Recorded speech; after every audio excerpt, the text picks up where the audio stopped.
नमस्कार साथियों।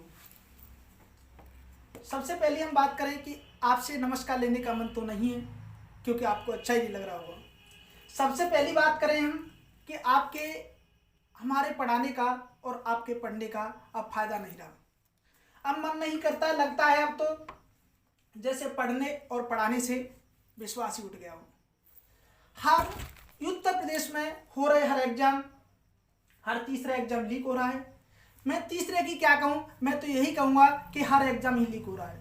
आप देखिए कि कल जो एग्जाम था यूपी टेट का, उस एग्जाम को ऐसा शायद ही भारत के इतिहास में पहली बार हुआ है कि एग्जाम चलते वक्त पूरे विद्यार्थियों का एग्जाम को कैंसिल किया गया हो, रद्द किया गया हो। उस विद्यार्थी ने 4-5 महीने की तैयारी करने के लिए या सालों की तैयारी करने के लिए अपने घर से एक सीमित समय के लिए पैसा लिया। उस विद्यार्थी ने अपना सब कुछ छोड़ करके सिर्फ और सिर्फ एक ही टारगेट था उसका कि मुझे इस एग्जाम को निकालना है। लेकिन उस विद्यार्थी की हालत क्या रही होगी जिसका टारगेट था कि मेरा इस बार यूपी टेट क्वालिफाई होगा। कुछ विद्यार्थी पूरा एग्जाम करने के बाद विद्यार्थी कह रहे थे कि सर हमारा एग्जाम पूरा हो गया था, लेकिन विद्यार्थी को बाहर निकलने के बाद पता चला कि ये एग्जाम तो कैंसिल हो चुका है। कुछ विद्यार्थियों से बीच में ही ले लिया गया था। सबसे पहली बात करें हम, क्या सिस्टम खराब है? सबसे बड़ी बात है क्या, ऐसा नहीं है कि यूपी टेट का ये एग्जाम लीक हुआ है। आपका यूपीएसआई का एग्जाम देख लीजिए, 2 मुन्ना भाई फिरोजाबाद में पकड़े गए, 3 मुन्ना भाई मेरठ में पकड़े गए, 2 लखनऊ में पकड़े गए। अरे भैया, ये आप सोच करके देखिए कि इसमें हर तीसरे बच्चे के पास यूपी टेट का पेपर था जब आपने इस एग्जाम को कैंसिल किया। लेकिन क्या यूपीएसआई में धांधली नहीं हो रही है?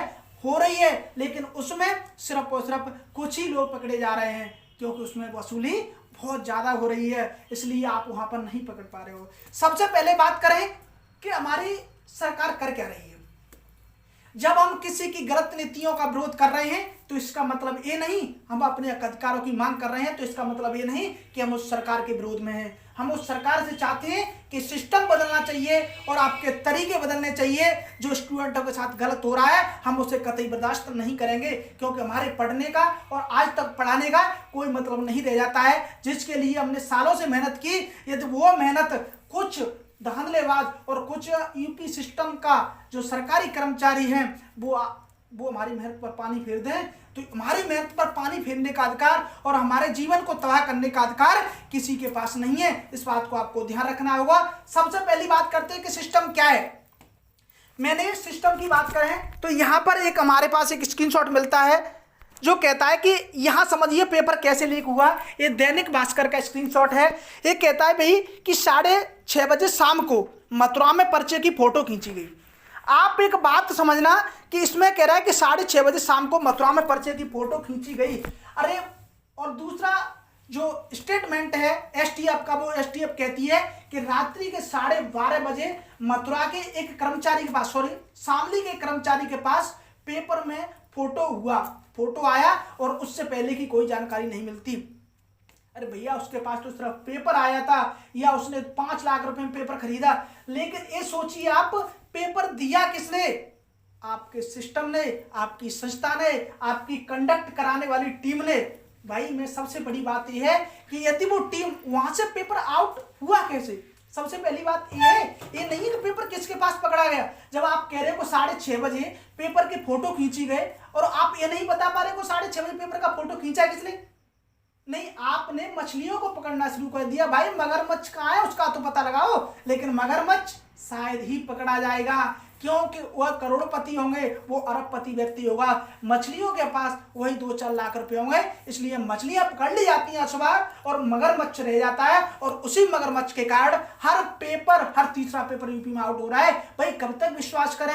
एसएससी जीडी में लगातार हर डेली 2 मुन्ना भाई आगरा में पकड़े गए, 2 वो मुन्ना भाई फिरोजाबाद के थे, वो फिरोजाबाद में पकड़े गए, मथुरा पकड़े गए। हर आपका स्टेट में स्टूडेंट पकड़ा जा रहा है। आप ये नहीं समझ पा रहे कि पेपर लीक हो रहा है कि नहीं हो रहा।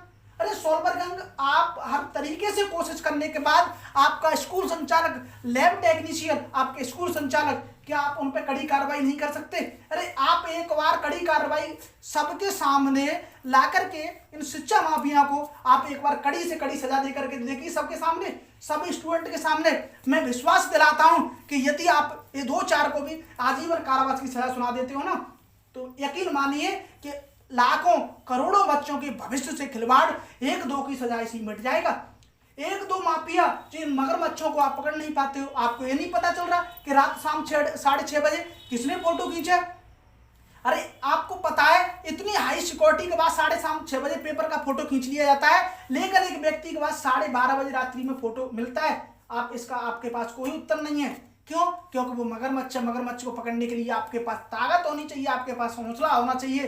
तो इसलिए मेरी सरकार से यही प्रकाश करता हूं कि आप अपनी नीतियों को बदलिए, आप अपने सिस्टम को बदलिए। हम आपसे यही मांग करते हैं कि उत्तर प्रदेश के छात्रों को इस प्रकार का कोई भी कष्ट नहीं होना चाहिए। बड़ा दर्द होता है, हमें पता है कि हम पढ़ाते हैं और पढ़ते भी हैं, तो कितना दर्द होता है कि उसी चीज को हम दोबारा कराएं। एक आज के लिए मैंने कोई तैयारी की, भाई उस तैयारी को ही मैं डेवलप करके 1 महीने को तैयारी डेवलप नहीं होगी। वो तैयारी हमारे माइंड ब्रोस हो गया, हमारा माइंड खराब हो गया आज, तो वो तैयारी कम होगी, डिक्रीज होगी वो तैयारी, न कि इंक्रीज होगी। तो इस बात के लिए सरकार से यही मांग रखते हैं कि इस प्रकार की धांधली नहीं होनी चाहिए।